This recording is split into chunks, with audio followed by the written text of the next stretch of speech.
भेसळयुक्त पदार्थ विक्री करणाऱ्या विक्रेत्यावर कठोर कारवाईची मागणी.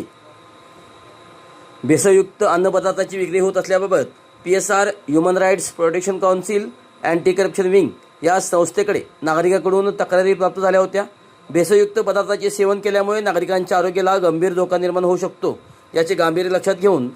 दिनांक 7 ऑगस्ट 2026 रोजी PSR human rights protection council anti corruption wing Kolhapur team यांच्या वतीने अन्न व औषध प्रशासन विभागाच्या आयुक्ताकडे लेखी तक्रार दाखल करून भेसळयुक्त पदार्थांची विक्री करणाऱ्या संबंधित विक्रेत्यावर तात्काळ व कठोर कायदेशीर कारवाई करण्यात यावी अशा मागणीचे निवेदन सादर करण्यात आले.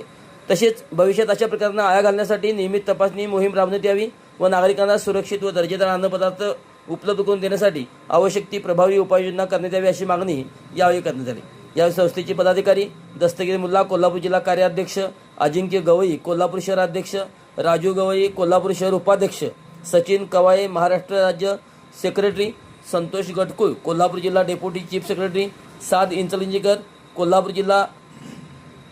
युथ अध्यक्ष, सागर लेकुळे कोल्हापूर शहर सहसंपर्क प्रमुख. नागरिकांच्या आरोग्याचे संरक्षण करणे ही प्रशासनाची तसेच समाजाची सामूहिक जबाबदारी असून भेसळयुक्त अन्नपदार्थाच्या विक्रीविरोधात PSR human rights protection council anti corruption wing सातत्याने जनजागृती करून आवश्यक त्या कायदेशीर कारवाईसाठी प्रशासनाचा पाठपुरावा करत राहील अशी भूमिका यावेळी संघटनेच्या माध्यमातून मांडण्यात आली.